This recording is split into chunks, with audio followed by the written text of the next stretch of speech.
Bueno, un placer poder hablar de historia una vez más con uno de los historiadores fundamentales para entender sobre todo lo que fue la Segunda República. La obra de Pío Moa es un antes y un después. Y le agradecemos, don Pío, que esté del otro lado de la línea. Gracias por estar con nosotros hoy. Gracias a vosotros.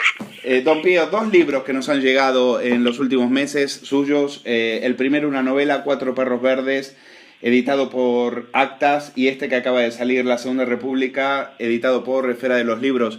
Vamos a hablar, si le parece, en principio de la novela, porque transcurre en el año 67, allá por noviembre del 67. He visto que usted dice que no es autobiográfica, pero cuéntenos qué es lo que está... Sé que tiene también conexiones con la novela anterior.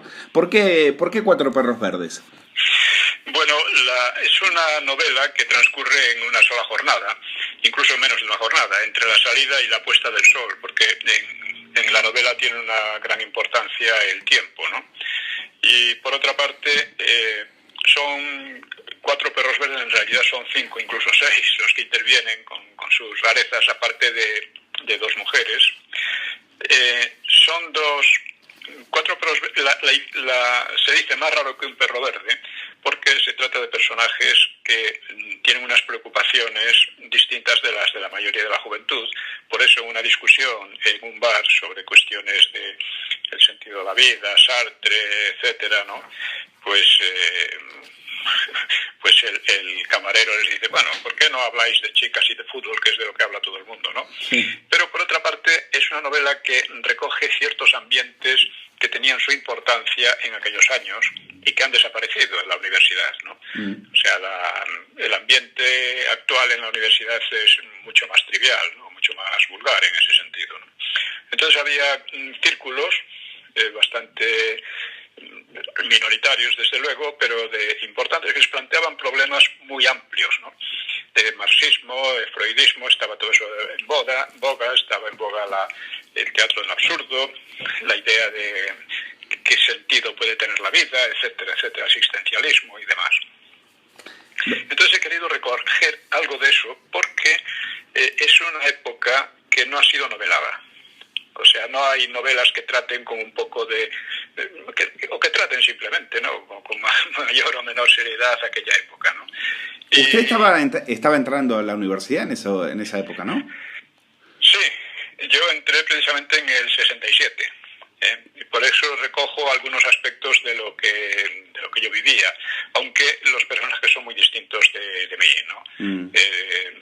Todos tienen algo del autor, claro, el autor es el padre de sus personajes, pero son distintos, no son muy desiguales. Hay dos, sobre todo uno que está influido por una historia amorosa frustrada por la muerte y que es muy, digamos, sartriano, existencialista, etcétera. Otro que es católico, practicante, aunque un poco especial. Otro que es un poco viva la Virgen, pero que es muy inteligente, ¿no? Y que está constantemente bromeando con el lenguaje y cosas así.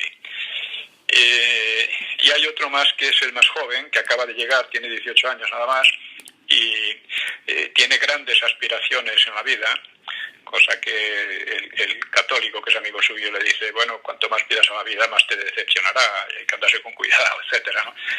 En todo caso, interviene ahí un relato, ya digo, de amor, un relato de un asesinato en el medio gay de Cádiz, que obsesiona un poco al católico precisamente, porque era amigo suyo.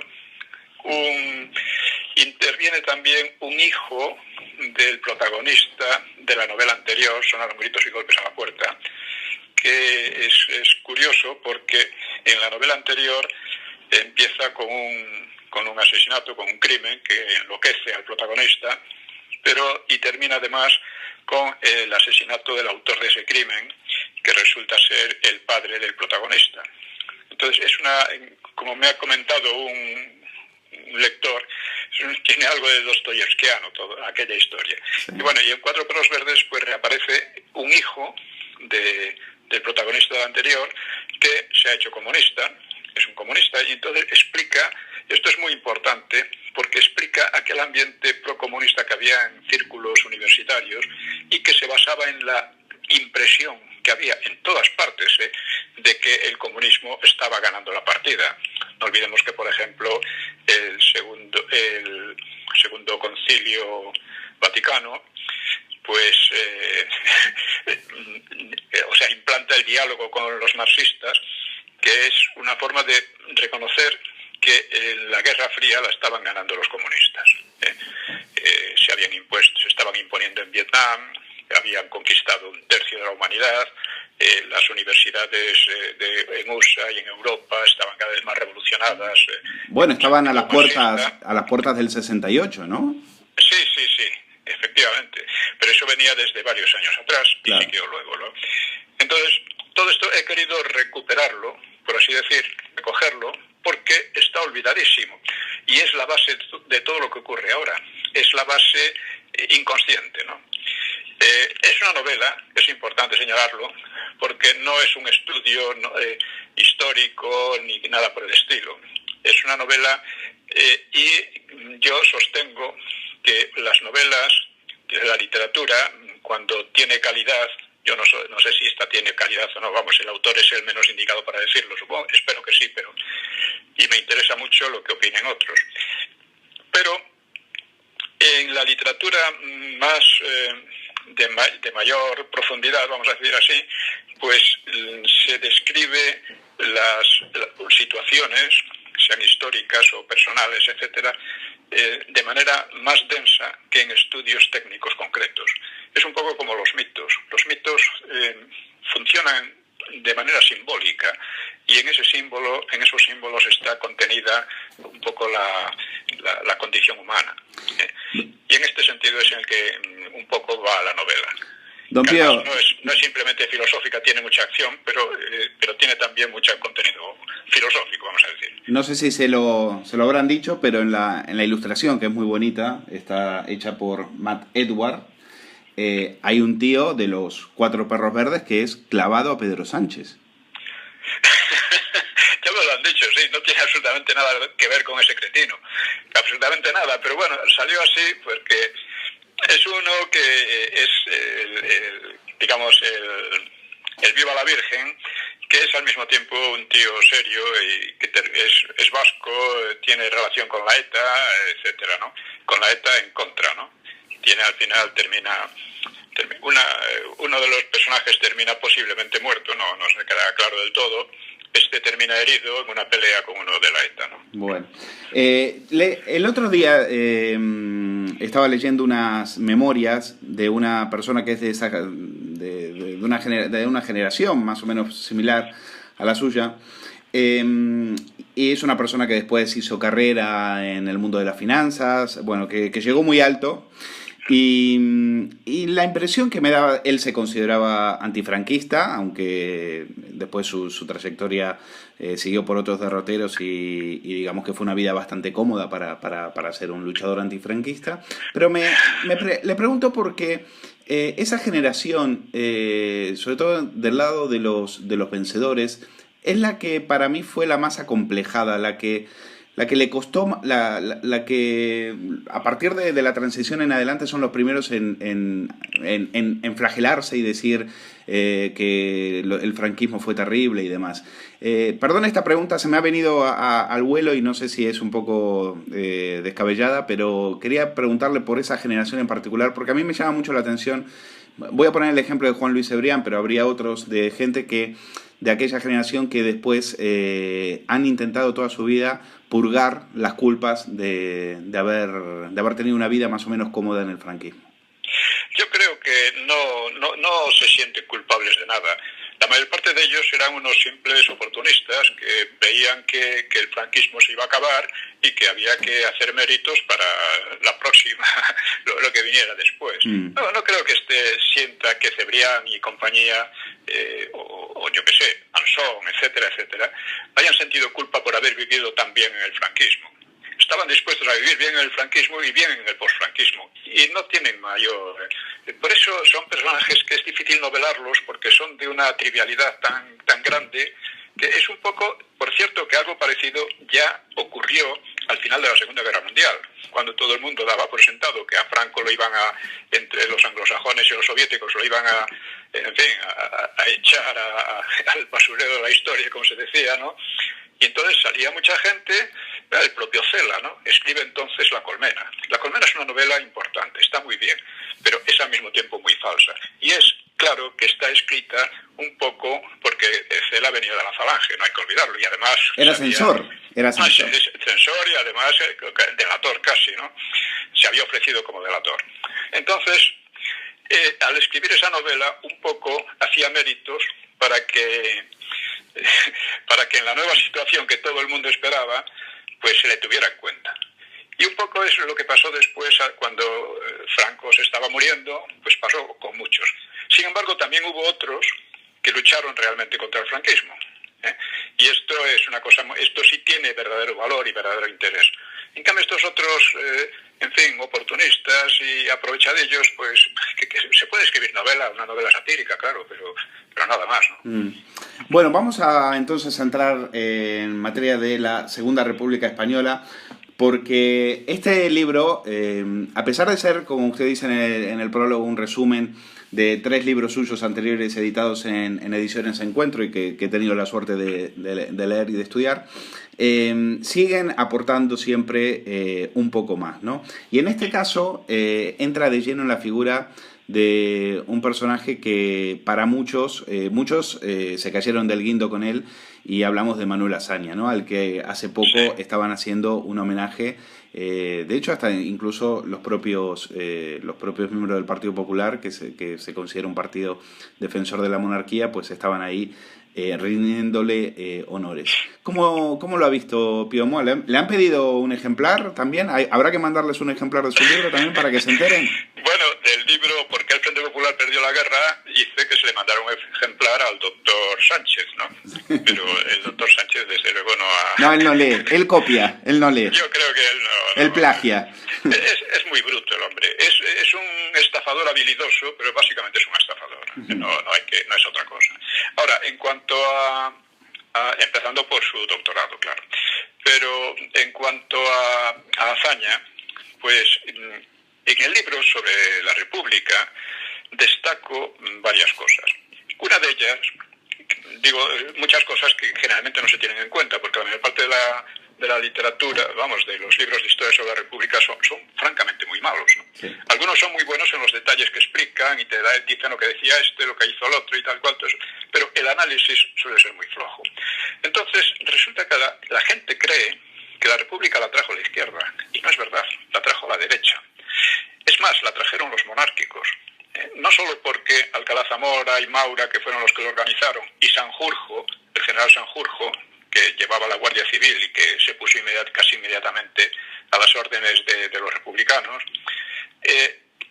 todos ellos se hicieron republicanos en el último momento. Y por otra parte, los propios monárquicos en torno al rey fueron los que decidieron liquidar la monarquía. No opusieron la menor resistencia, sino que se entregaron a pesar de que habían ganado las elecciones, que eran unas elecciones además puramente municipales. Hombre, esto es necesario entenderlo, porque es un poco lo que está pasando ahora, y lo de Azaña lo demuestra. O sea, ¿cómo pueden homenajear a quien representa precisamente la liquidación de la República? Bueno, pues, la liquidación de la monarquía. Bueno, pues esto es lo que está ocurriendo, y es lo que ocurrió entonces. Y el problema es el problema de la legitimidad. En el fondo, aquella monarquía no se sentía legítima, y por lo tanto entregó el poder. Lo regaló, lo dice Maura, que fue quien realmente lo montó. Luego hay otro aspecto muy importante, bueno, hay muchos, ¿no? Como Alcalá Zamora, que quería una república moderada y tranquila, y pues lo que hizo todo lo posible para liquidarla. Y al final fue el liquidado por aquellos a quienes había favorecido, que era el Frente Popular. Hay otro punto fundamental, y es que se habla, por ejemplo, de que en la guerra el bando republicano perdió la guerra, ¿no? El bando republicano no existía, el Frente Popular fue el que destruyó la República. El Frente Popular, para entenderlo, era una alianza de separatistas y de sovietizantes. y de golpistas. Azaña era un golpista, Azaña fue un gran golpista por otra parte. Fue golpista en 1930 con el golpe militar de Jaca, que él estaba en ello. Fue golpista en 1933 cuando perdió las elecciones y trató de revocar la decisión electoral. Fue en el 34 porque estuvo mezclado en todos los movimientos de desestabilización contra quienes habían ganado las elecciones, que había sido la derecha en el 33. Sí. Y en todas estas situaciones quedó frustrado, no le salieron. Y en el 36 también, ¿no? Pero en el 36 sí le salió. Fueron unas elecciones fraudulentas que destruyeron a continuación la legalidad republicana e implantaron un verdadero régimen de terror. Esto es la realidad histórica. Entonces hablar de bando republicano, o sea, la república se acaba en el 36, en las elecciones y el régimen que se instaura a continuación, que es un régimen que no llega a consolidarse, porque claro, en un momento dado provoca la reacción de quienes no estaban dispuestos a que el país se disgregase y que no estaban dispuestos a que el país se sovietizase.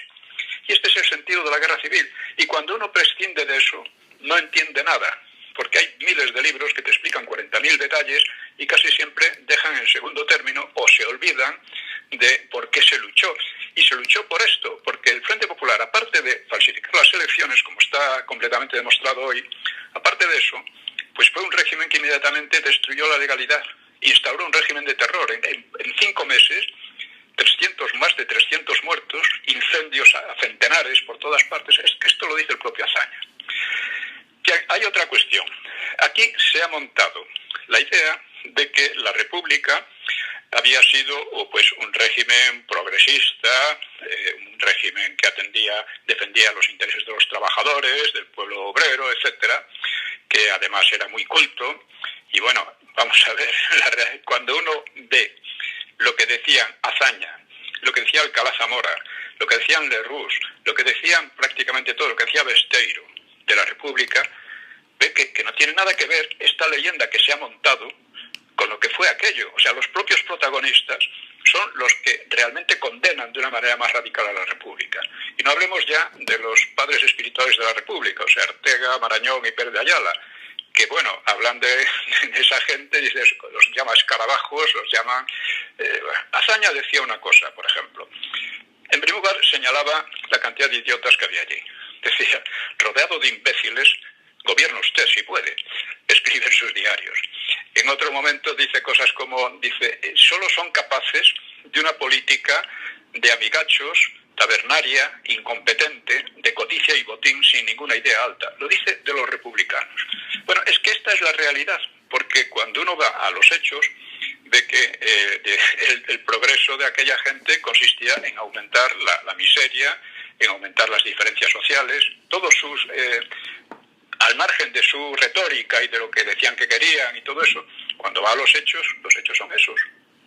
Los hechos son que aumentó el hambre, que aumentaron las desigualdades y todo esto lo explotaban para envenenar más el ambiente, diciendo que la culpa la tenían los otros.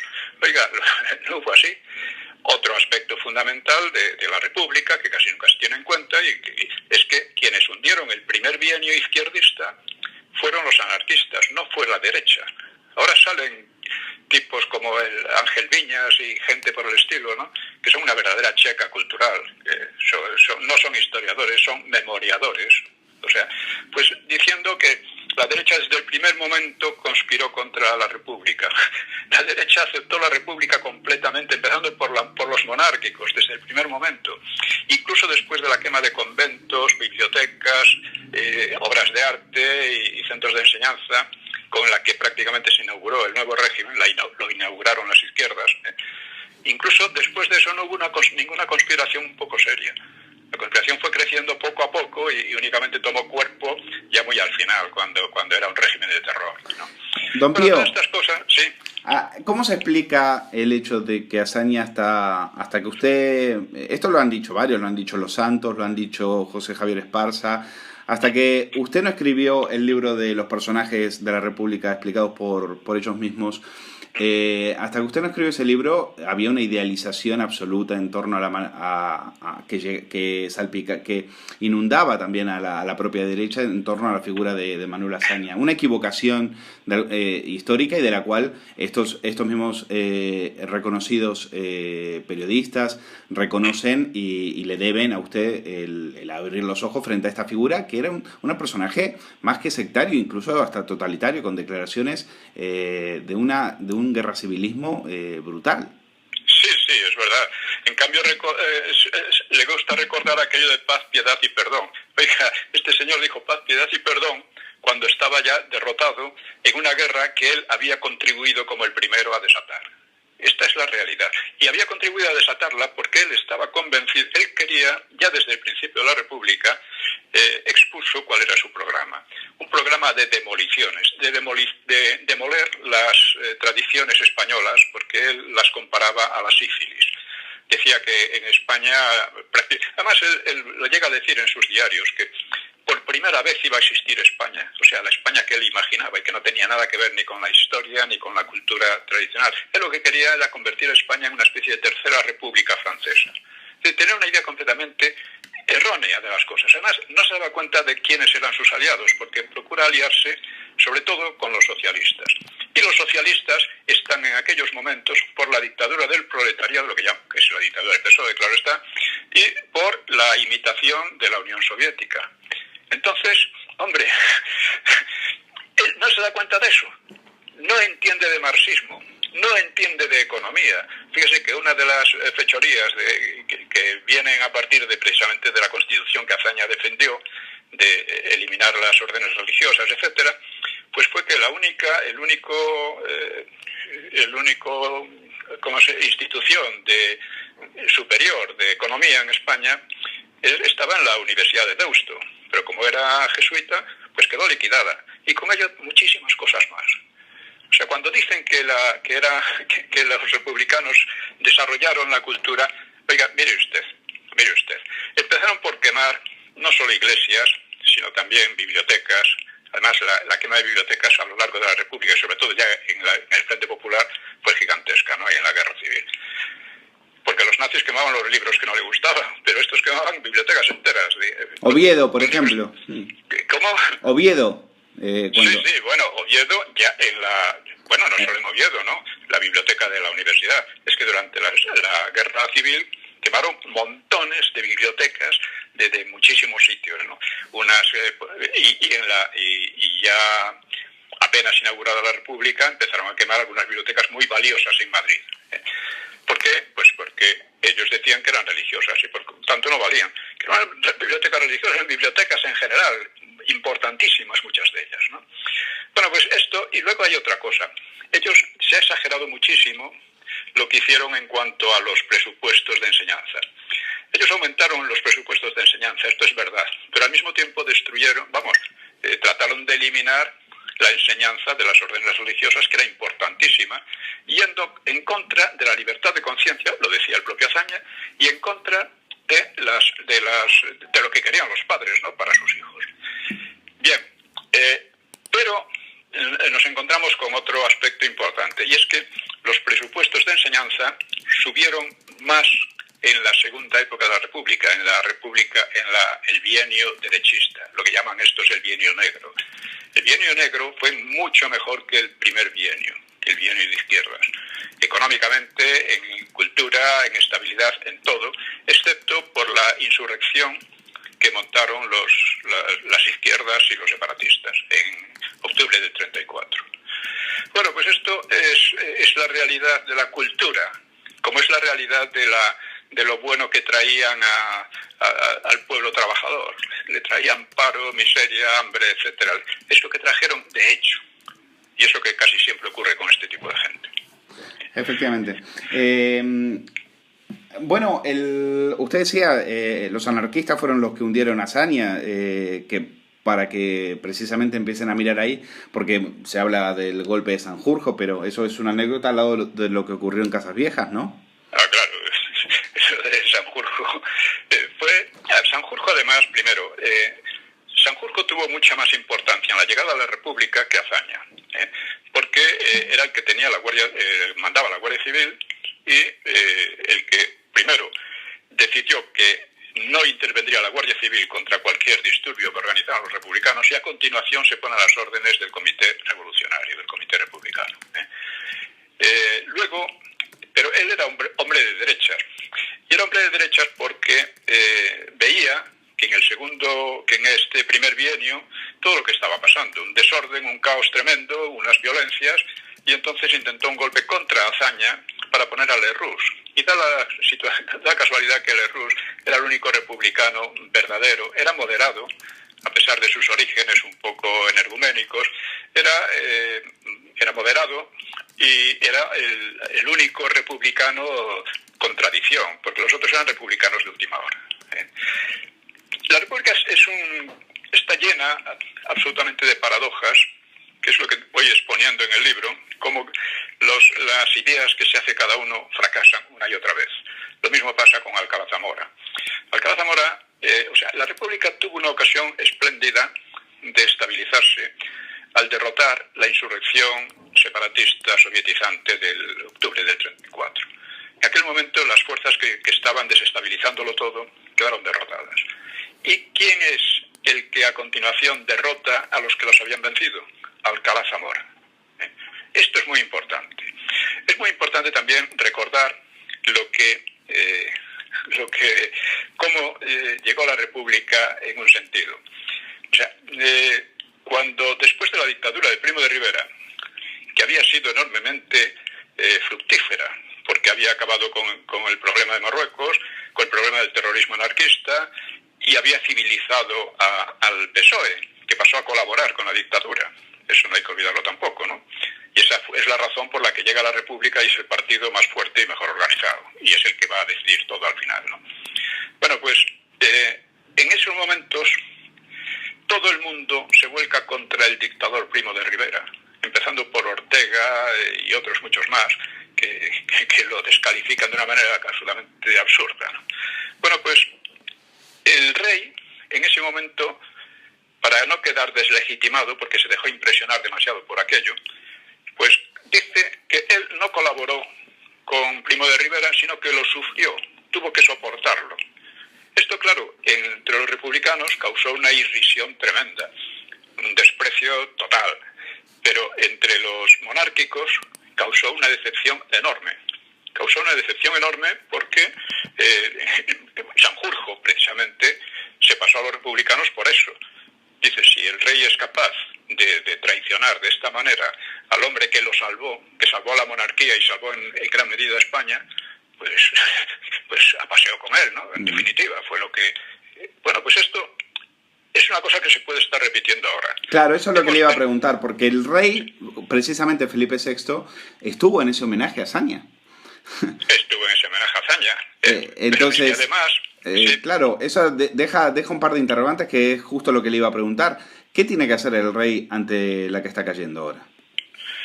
Bueno, mire, aquí ha habido dos cosas fundamentales que recuerdan mucho a lo que pasó en el 30, en el año 30-31.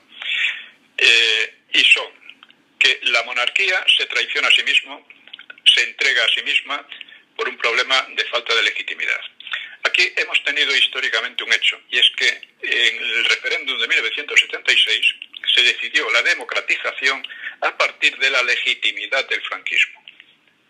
A partir de esa legitimidad se decidió la democracia. Y además todo viene de esta gente. Pero resulta que las izquierdas en general se apoderan de la bandera de la democracia, declaran ilegítimo al franquismo, lo declaran un régimen criminal, y llega un momento, eso les costó mucho porque la situación en el país no daba para un cambio radical, como había demostrado aquel referéndum. Pero fueron ahí adelante en ese sentido, atacando sobre todo al franquismo. Y llega un momento en que se sienten lo bastante fuertes para proclamar la ley de memoria histórica. La ley de memoria histórica deslegitima la transición, deslegitima la democracia y deslegitima la monarquía, porque viene del franquismo. Cuando Podemos dice que la monarquía viene de Franco, está diciendo la verdad. Y cuando los otros se callan y se hacen los locos como si no pasara nada, están contribuyendo a eso y están haciendo el ridículo. O sea, se están deslegitimando como se deslegitimó Alfonso XIII al atacar o traicionar a Primo de Rivera. Y este es lo que está pasando ahora. Es decir, cuando esta gentuza profana la tumba de Franco, que insisto fue el que trajo la monarquía, entre otras muchísimas cosas, y la monarquía se calla, los monárquicos se callan, están deslegitimándose. Cuando el rey emérito, que no fue nada ejemplar en casi ningún sentido, pero sobre todo en firma la ley de memoria histórica, que es una ley de tipo soviética realmente, una ley totalitaria, antidemocrática. Cuando firma eso, está firmando su propia ilegitimidad. Entonces estamos en una situación cuando ahora el rey se une al homenaje a Azaña. ¿Pero quién homenajea a usted, hombre? Está usted homenajeando al mayor enemigo que tuvo la monarquía en aquellos años. ¿Cómo se le ocurre una cosa así? ¿Quién le obliga a hacer una cosa tan estúpida y a ponerse tan en evidencia? Pues yo prefiero con mucho la monarquía actual, que es una monarquía democrática que viene del franquismo, además, implica una continuidad histórica. Yo prefiero con mucho a la república, sobre todo porque veo lo que son los republicanos, que no han aprendido nada y son iguales o peores que los que había en los años 30. Entonces, esto para mí es una lección. Por desgracia, en España se olvida la historia con mucha facilidad. No solo la historia de hace 60, 80 años o 90, ¿no? Se olvida la historia de ahora mismo. Se olvida aquel referéndum, se olvida... En fin, observe usted, ya el primer paso además lo dio el PP. El PP de Aznar, en 2002, decide condenar el alzamiento del 18 de julio. Dice, oiga, si gracias a aquel alzamiento está usted donde está, hombre. Es más, no solo está usted donde está, están donde están los socialistas y todos los demás. Sobre todo por su historia personal, ¿no? La historia de su propia familia. De la historia personal de Aznar. ¿Qué va usted a ganar con eso? Va a ganar el desprecio de las izquierdas y de los separatistas, y no va a ganar ningún apoyo real, ¿no?, de los otros.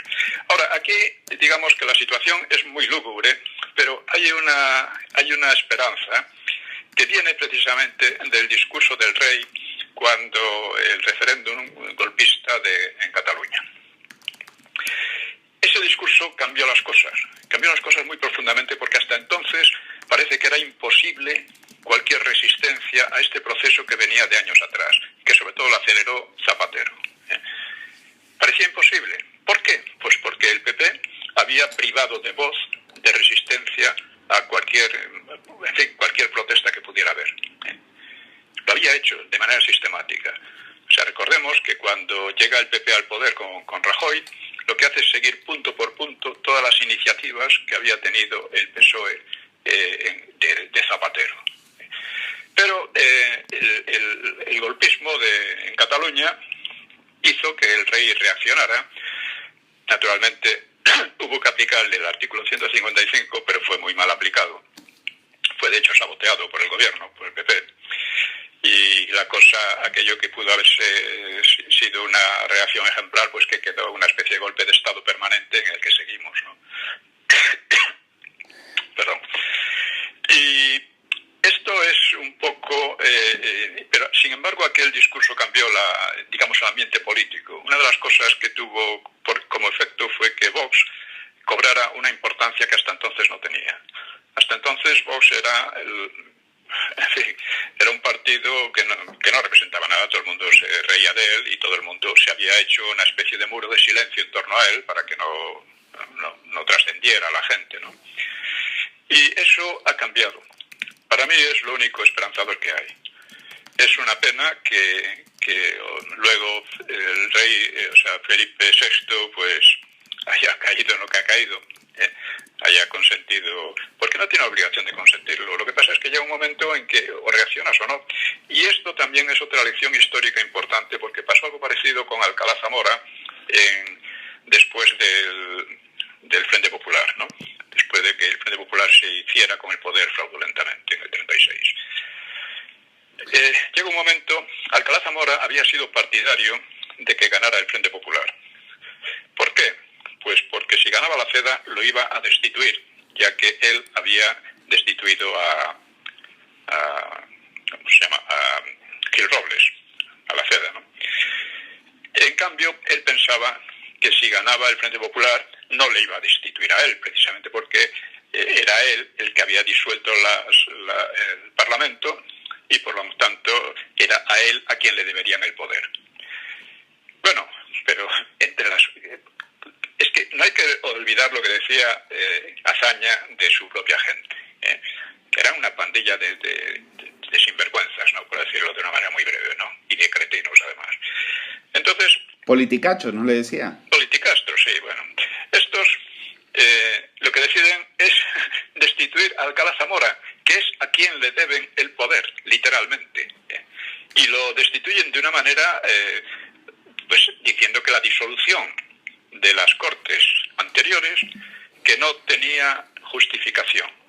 Oiga, si no tiene justificación, tampoco tiene justificación el que ustedes estén en el poder, que son la consecuencia de aquella eliminación de las Cortes, ¿no? Bueno, en ese momento, Alcalá Zamora tiene la posibilidad de reaccionar destituyendo a Azaña, negando la confianza a Azaña, de una manera legal. Es más, él dirá después, bueno, yo tenía apoyos suficientes para haberme impuesto destituyendo a Azaña, pero no quise hacerlo para evitar que hubiera sangre, que hubiera lucha sangrienta en el país. No, lo que hizo usted al no atreverse a destituirlo a tiempo fue hacer inevitable la guerra civil. Claro. Eso fue lo que hizo Azaña. Y fue también lo que hizo, de otra manera, mucho menos grave entonces, el rey. Y es la situación a la que estamos llegando. El gobierno actual, Podemos y PSOE, porque tienen el mismo programa, quieren, entre otras cosas, destruir la monarquía, porque la consideran ilegítima, porque viene del franquismo. Entonces, Don Pío, ¿usted ve alguna similitud en la figura de Pedro Sánchez? ¿Similitud con Azaña? ¿Similitud con Alcalá Zamora? Me refiero a eso de creerse que pueden domar a los revolucionarios cuando en realidad los revolucionarios son los que marcan la hoja de ruta y él simplemente es el títere ejecutor. No, él no es un títere, él es un revolucionario como los otros. Él se parece más bien a Prieto. Él se parece más bien a Prieto, ¿no? Que Prieto fue golpista y revolucionario como Largo Caballero, pero sin llegar a tanto. Y era un tío que lo mismo maniobraba en una dirección que en otra, según le conviniera, pero era de aquellos. O sea, en definitiva, él pudo haber impedido que se impusiera Largo Caballero, porque tampoco estaba muy de acuerdo con él, y pudo haber procurado que ganara Besteiro, que era el sector moderado, el sector democrático del PSOE, que fue marginado por completo. Sí. Lo fue marginado por Prieto y por Largo Caballero.